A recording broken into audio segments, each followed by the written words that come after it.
Kapalangga.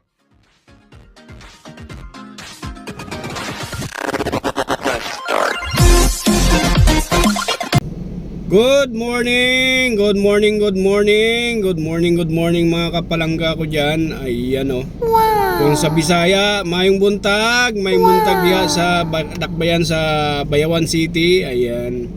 Mayong buntag din ha sa akong mga magulang, sa aking papa at mama. Ayan, mayong buntag. Labi na sa aking mga igsoon, mga kapatid. Ayan, good morning, mayong buntag. Sa aking mga pinsan dyan, mga gaw, mayong buntag, good morning. Diyan naman sa Hinigarahan, dyan sa Linaw, sa aking mga tiyuhin, tiyahin, sa aking mga pinsan dyan, ayan. Kung tawagin naman dyan maayong aga, ayan, mayong aga sa inyong tanan, ayan, good morning. Sa lahat ng aking mga pinsan dyan, mga tito, tita, good morning, ayan. Ang vlog natin ngayon guys, siyempre unang hirit pa rin GMA. Ayan, nandito kami ngayon sa may Moonwalk. Ayan, Barangay Moonwalk, Parañaque. So ayan, siyempre dito ang nag-live na naman ang unang hirit. So eto, makapag video tayo. Yan ang aming host ngayon, si Ma'am Shaira Diaz. So ayan, tara, let's go. Mag video na tayo guys. Ayan o.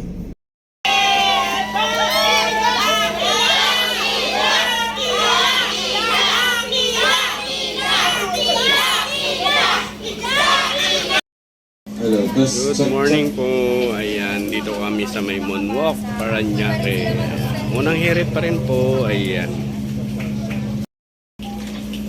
Ayan o, si Kapalangga nag-video na naman o. Ayan, yan yung mga tao dito sa Barangay Moonwalk. Ito naman mga production staff.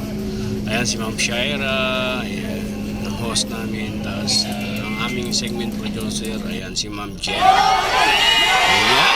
Upload yan sa Facebook ninyo para naman makita namin ang inyong mga gandang litrato. No? Thank you!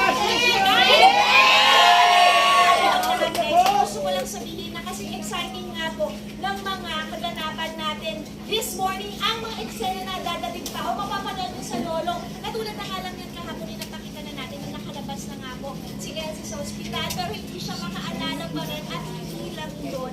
Dahil nga nakalimutan rin po kung paano magbasa at magsulat. So imagine na lang, ang hirap na kalagayan ni Elsie talaga. At ayan nga, nakabalik na rin si Lolong sa tumahan. Pero hindi pa rin sila pwede makita ni Elsie. Dahil nga kailangan pa magpagaling ni Elsie. Dahil nga, ayan, hindi pa rin siya totally healed, no? May mga pinagdadaanan pa rin siya. Hindi lang yan.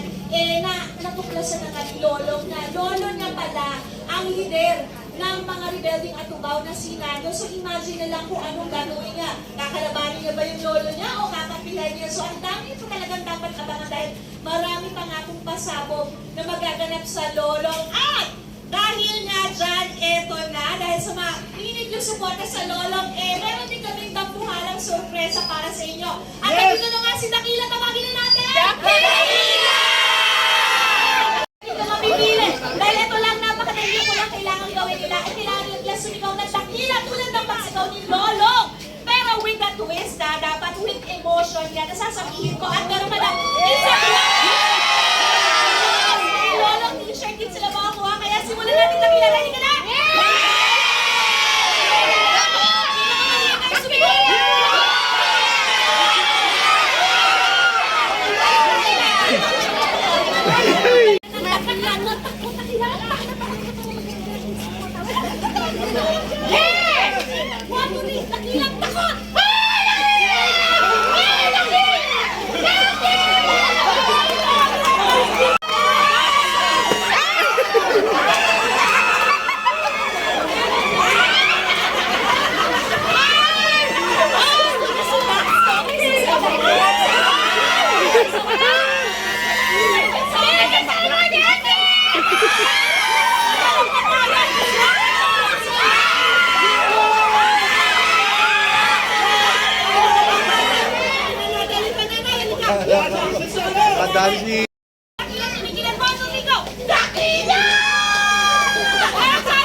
Yun na nga guys, tapos na kami guys, mag 8:30 na, so pull out na kami guys.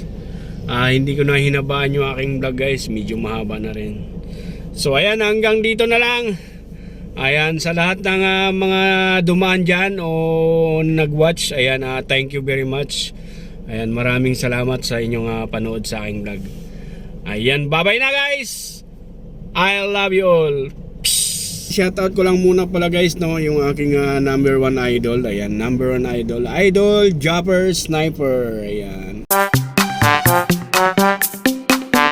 Idol, good morning. Ayan, good job na naman ang yung pa-challenge itong buwan last January. Successful idol. So ayan, shoutout. Diyan naman sa aking isang idol pa, si Ma'am Billy Dance. Ayan, shoutout. Lalong-lalo na dyan kay Mama Yager Lala. Ayan. Migalab shoutout po. Good morning. Kaya Amazing MG. Ayan. Good morning. Thank you so much for always coming in my live. Yan kay Mama Catbell. Sa mga hindi ko nabanggit guys, ayan, good morning. Ayan, maraming salamat sa inyong laging pag-support sa aking munting YouTube channel.